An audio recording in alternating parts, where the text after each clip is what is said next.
Brother Eli, I'm very glad. Hindi na talagang ako'y natutuwa dahil naisulat mo doon yung tunay na pangalan ng ating Panginoon. Pero hindi ko natin alam ang anong pronunciation. I will read for everybody to hear. Hindi po Pwede ba?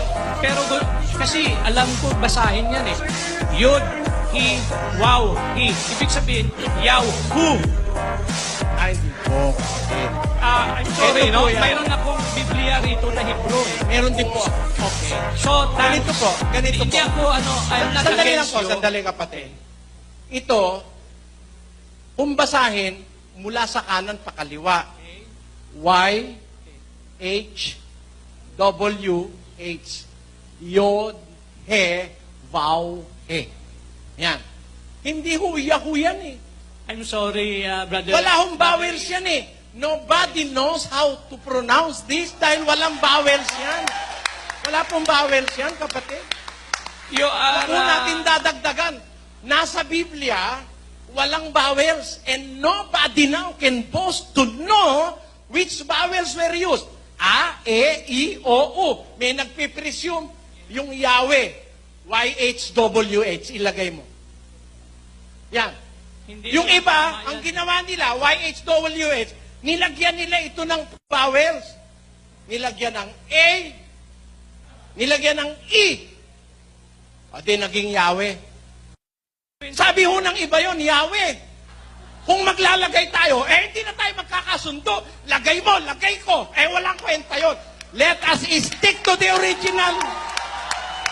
Ganun po yun. Brother Eli, we will find out, no? Kung tama yung sa iyo, wala namang problema kasi truth seeker ka, as I have said, like me.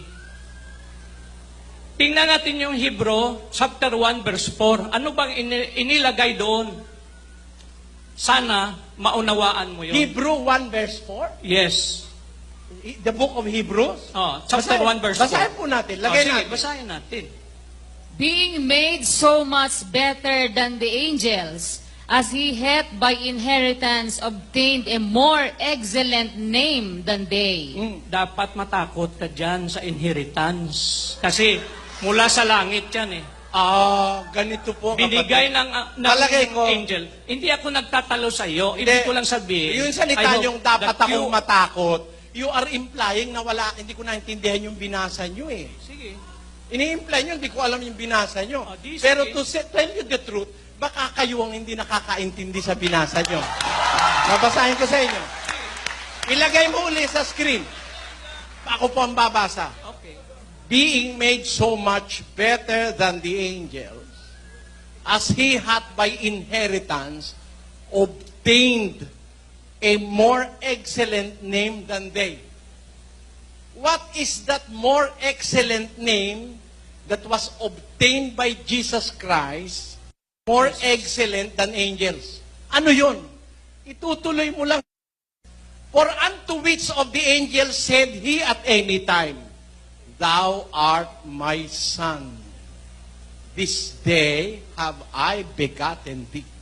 Wala siyang pinagsabihan, kahit sinong anghel, kahit kailan, wala siyang pinagsabihan, ikaw ang aking anak. Yon ang more excellent kesa sa angel. Hindi naman ang ibig sabihin, lalagyan nyo ng sarili nyong interpretasyon. Wala ako siyang pinagsabihan nun. Si Kristo lang ang tinawag niyang anak. Kahit nga anghel, hindi niya tinawag na anak niya, isa lang ang tinawag niyang anak, si Kristo lang. Walang Jesus Christ noong panahon. Kapatid, magpipilitan lang Amerikano yun eh. Hindi, kapatid, ganito po. Pero, Tanggapin natin, Oh. papilosofya po yan eh. philosophy, no, Hindi, it's true. papilosofya yung walang Jesus Christ nung panahon dahil Amerikano. Sasabihin ko sa inyo, sa Biblia, wala namang post-pro eh. May post-pro ba sa Biblia? Pero reality, may post-pro. Tama? Sa Biblia ba may ampalaya? Wala. Wala kang mababasang ampalaya, amargoso sa Biblia. Pero may ampalaya po sa Biblia. Babasahin ko, may ampalaya. Basahin mo sa Exodo.